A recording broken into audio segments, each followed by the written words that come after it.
To dispute is like to debate, to disagree about, but I will not dispute the fact that he is a good athlete, but I will dispute the fact that he is a good person.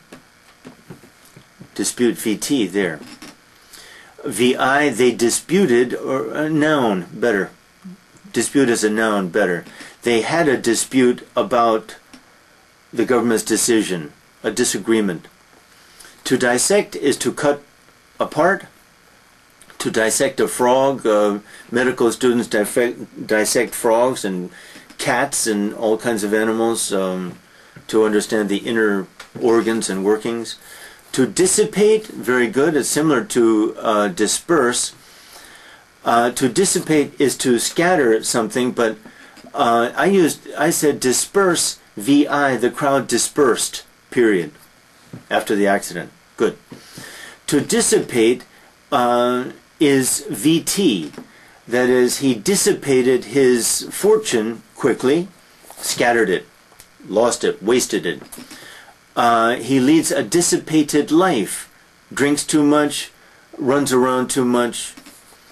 To dissipate, good. To dissuade is the opposite of persuade. He persuaded me to go with him. I dissuaded him from doing this dastardly deed, this reprehensible or bad deed. To distribute is to hand out and give to people. The medical students distribute little pamphlets or pieces of paper about that have to do with the crisis there of the doctors and pharmacists and all that. To disturb is to upset the composure of. Some news disturbed me, meaning I felt composed, I was calm and happy, but the news disturbed me. Now, on hotel doors, you hang out the sign, "Do not disturb," meaning I don't want any company now, I don't want to be interrupted, I'm sleeping or doing something. To divert is like to detour, or to deter, kind of. To divert funds, let's say the bank plans to spend, or the government plans to spend X billion on some highway. They divert the funds to some other cause. Divine, having to do with the supernatural, God specifically, or gods. Divine intervention, that's a good one. Only divine intervention can help him on his sunung. Okay? Only if God intervenes and helps him directly. Divine intervention. To divulge is to reveal. To divulge a secret. To divulge a secret only. Docile. Calm, easily instructed, easily leadable. An animal perhaps, a child, especially a docile child, doesn't fight, doesn't resist. I'll stop there. It's a good place. Dr. Shin, of course, too, who are planning to go to the States. And I'm watching people do things the wrong way, I think. Now, everything depends on whether one is, what was that gentleman's name? Hong Chung-uk. Hong Chung-uk, the famous Hong Chung-uk, I guess. Now, he was serious, of course. His intention was to learn the English language and everything, all the words in it, I think that was his intention, and perhaps he did it. He had many advantages, of course, 4 years at Choate, I think, I don't know about 4, but I think 4. 4 years at Choate, doing well, president of his class, blah, blah, blah. But, here's my point. If you are serious about learning vocabulary words, then here's what I think here is some advice. First of all, you must constantly review what you did last week. Students come here, 2 students are coming here now who arrived yesterday with this week's list of 150 words. Well, it's absurd to suppose that, first of all, that they will learn those 150 words.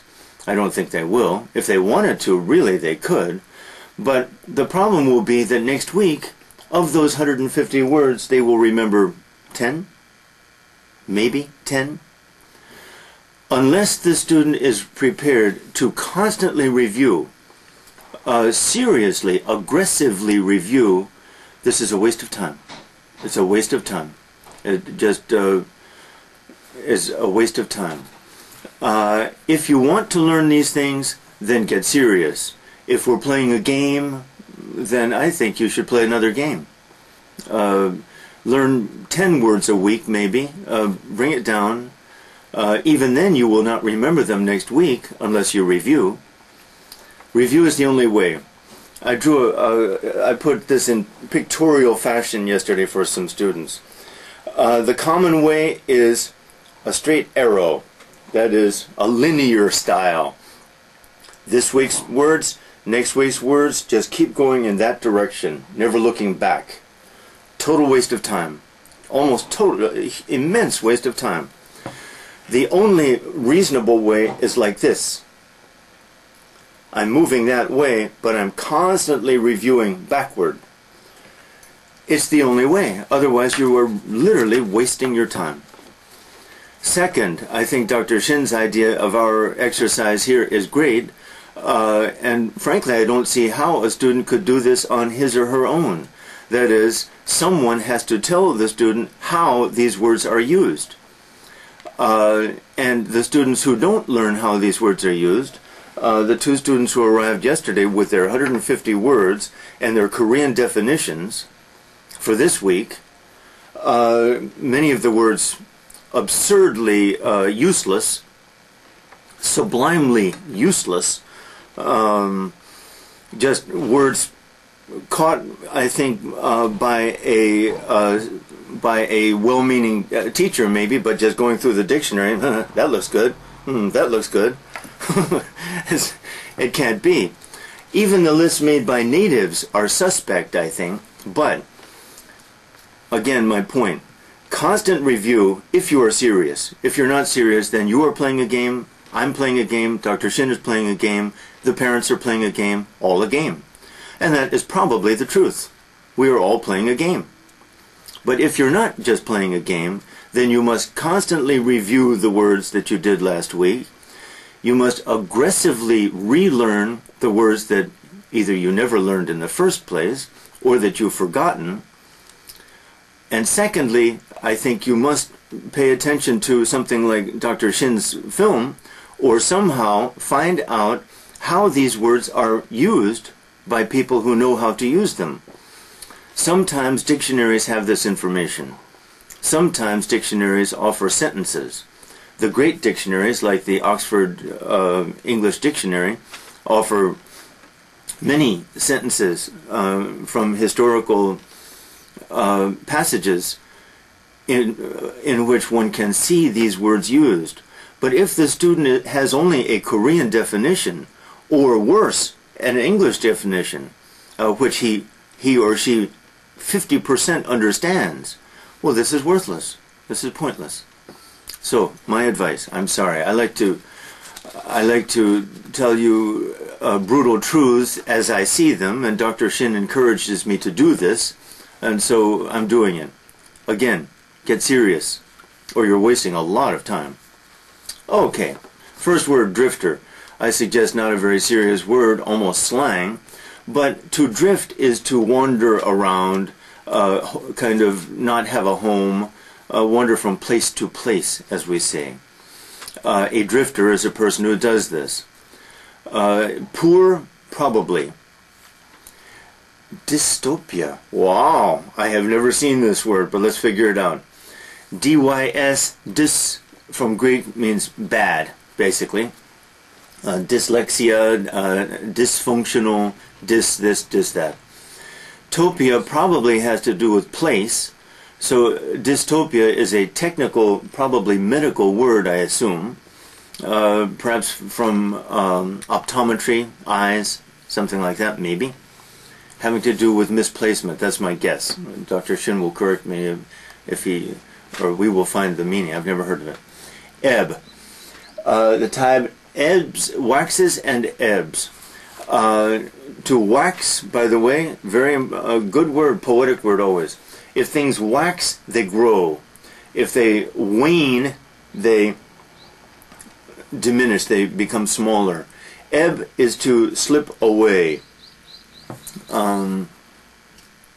like the tide. His strength ebbed as the game went on. Eccentric, excellent, important word. Out of the ordinary, but strange, bizarre. My haircut is a bit eccentric, and maybe I'm a little eccentric, or maybe very. But maybe we're all pretty eccentric. The more closely one looks at any human being, the more eccentric that person becomes. Ecstatic. Usually it means joyful, just out of one's mind in joy. And that's probably the best use. Out of one's mind in joy.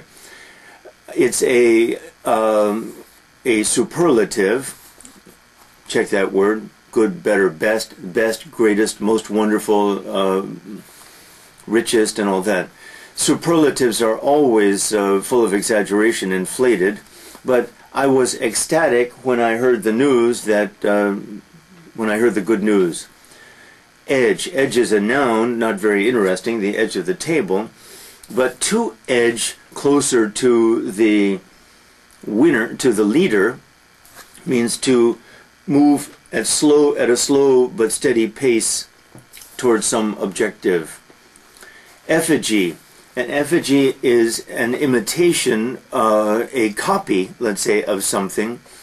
But the most common use has been, he was hung in effigy, meaning they made a statue or a doll that looked like him, and then they hung him or burned him, meaning they didn't like him.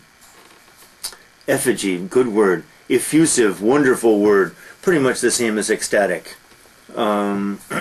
Indescribably full of joy. Gushing is the real meaning. Emotionally gushing. She was effusive in her praise of the dancers. Gushing. Eject, to throw out. In sports and baseball, he was ejected from the game.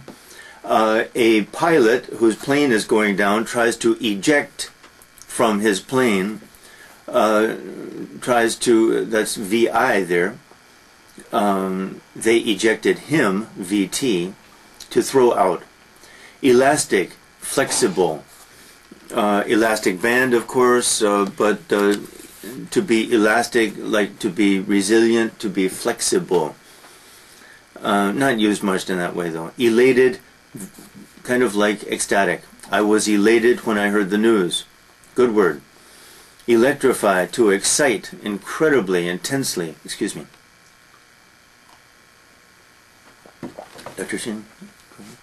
Coffee? Asked before.